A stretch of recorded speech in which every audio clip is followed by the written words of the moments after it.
بسم اللہ الرحمن الرحیم۔ ایم ایس نیوز HD5 کی ناظرین السلام علیکم۔ امید ہے کہ آپ لوگ سب خیریت سے ہوں گے۔ آج کا جو مین ٹاپک ہے وہ ہے سندھ حکومت کا گھٹیا کردار اور سہیل افریدی چھا گئے۔ آج کا مین ٹاپک ہے جو قائد اعظم کے مزار کے قریب کالا باغ جو جلسہ تھا PTI کا کراچی میں، وہ کامیاب تھا یا ناکام تھا، اس کی تفصیلات آپ لوگوں کے ساتھ شیئر کرتے ہیں۔ اور جو ملٹری اسٹیبلشمنٹ کے جو نون لیگ کے پالتو جانور ہیں، منصور علی خان اور دوسرے لوگ، ان لوگوں کو کیا کہا گیا، ان کی تفصیلات بھی آپ لوگوں کے ساتھ شیئر کریں گے۔ دیکھیے، سہیل افریدی کا سب سے پہلا جلسہ بہت اچھا تھا۔ میری جو ذاتی رائے تھی کہ میں آپ لوگوں کو بتا چکا ہوں کہ میرے خیال میں اتنا رسپانس مجھے ملنے کی کوئی امید نہیں تھی جتنا کراچی نے سہیل افریدی کو ویلکم کیا اور استقبال کیا۔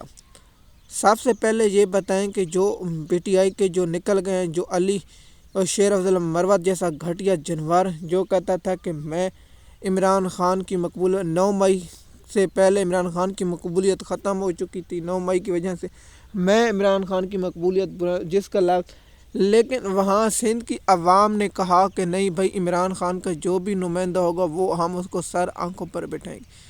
میری جو ذاتی رائے تھی کہ سہیل افریدی ایک پشتون علاقے سے ہے اور وزیر اعلیٰ اور دوسرے صوبے میں ایسے کیسے سیاسی ایکٹیوی کر سکتے ہیں۔ مثال کے طور پر آپ جانتے ہیں کہ پاکستان کا جو ہے علاقہ سندھی، بلوچی، پنجابی اور پشتون لیکن دیکھیے عمران خان صاحب وید ہے جس کو سندھی، بلوچ بھی، گلگتی، کشمیری بھی، پنجابی بھی اور سرحد کے بھی لوگ اور خیبر پختونخوا اور بلوچستان کے لوگ بھی پیار کرتے ہیں، مہاجر۔ اور سب سے زیادہ MQM کو بتایا گیا کہ آپ نے PTI کی سیٹوں پر یہاں قبضہ کیا اور کراچی کے لوگوں نے بھرپور جلسے سے نکل گیا اور پیپل پارٹی نے جو گھٹیا کردار ادا کیا۔ دیکھیے، جلسے میں تقریریں جو ہوئی ہیں وہ آپ لوگوں نے سن لی ہوگی۔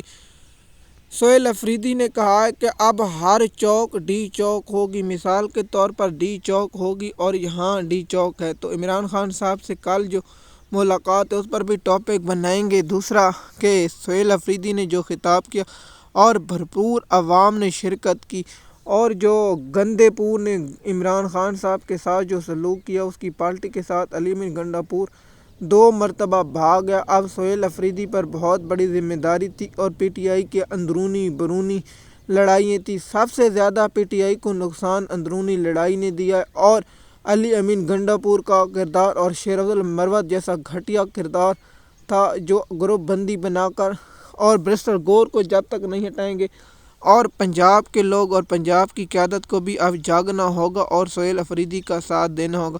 میں محمود اچکزئی اور جو لاہور میں آئین تحفظ پاکستان جو محمود اچکزئی اور ناصر علامہ راجہ جعفر جو اور اس کے ساتھ 2 دوسری پارٹیاں، ان کی بھی بتاؤں گا۔ تو سب سے پہلے کریڈٹ وہاں سندھ کی عوام کو جاتا ہے کہ ابھی تک ان لوگوں نے عمران خان صاحب کے ساتھ کھڑے ہیں۔ تو اب آتے ہیں کہ جو پیپل پارٹی کا گھٹیا کردار ہے۔ دیکھیے، زرداری خاندان کو اس اجازت کیوں دی گئی؟ سب سے پہلے کہ یہ ہے کہ اگر PTI کے لوگ نہیں نکلتے تو مثلا سندھ کا ایک وزیر اعلیٰ پشتونخوا کا وزیر اعلیٰ سندھ میں، تو عوام نہیں نکلے گی اور ہوگا تو عوام وہاں نکل آئی تو پھر سندھ کی حکومت، سندھ کو نیچے سے ڈنڈا دیا گیا تو عوام پر وہ تشدد اور کی گئی۔ لیکن پیپل پارٹی کا گھٹیا کردار، میں نے کہا تھا نا، پیپل پارٹی وہ گھٹیا کردار ادا کرتی ہے جو تاریخ میں کسی نے ادا نہ کیا۔ بلاول بھٹو کا آپ نے وہ بیان سنا ہوگا جس نے کہا تھا کہ ہم ڈنڈے کے زور پر لوگوں کی بہنوں ماؤں کو اٹھا کر ترمیم پاس کروائیں گے، تو ان لوگوں نے یہ کام کر کے دیکھا۔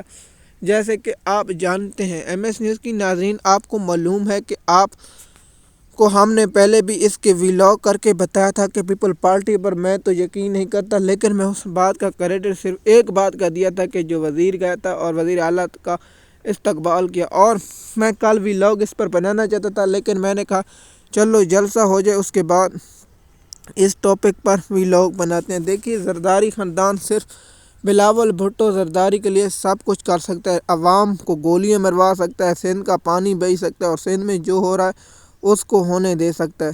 تو یہ بہت بڑی کامیابی ہے۔ اور جو وزیر اعلیٰ نے جو باہر سے خطاب کیا وہ بتائیں گے، اور جو وزیر اعلیٰ کا دورہ کیسا رہا اور حیدرآباد یا تفصیلات انشاءاللہ 1-2 روز میں ہم مکمل تفصیلات کے ساتھ آپ لوگوں کے ساتھ شیئر کریں گے، اور آپ لوگوں کو بتائیں گے کہ پی ٹی آئی کا جو جلسہ تھا کتنا کامیاب تھا، اور اس میں کامیاب کرنے میں سہیل افریدی کے ساتھ کراچی کے اور وہاں کی تنظیم عہدے اچھے تھے۔ اور اب عالیہ ملک پر بہت ہی بڑا امتحان ہے۔ اس جو عہدے جنوبی پنجاب اور ملتان اور جو وسطی پنجاب ہے، جو جی ٹی روڈ کے نال شہر ہیں، اور ان لوگوں کو بھی اب ایکٹیو ہونا ہوگا تاکہ عمران خان صاحب کی رہائی ممکن ہو سکے۔ ایم ایس نیوز کی ناظرین، جیسے کہ آپ جانتے ہیں اسٹیبلشمنٹ کے بھی ہوش اڑ گئے، اور ان کے ساتھ جو ہوا وہ بھی آپ مجھ سے بہتر جانتے ہیں۔ ایم ایس نیوز کی ناظرین، مزید معلومات کے لیے آپ ہمارے یوٹیوب چینل پر ہیں تاکہ آپ کو اپڈیٹ وقت پر ملتی رہے۔ شکریہ۔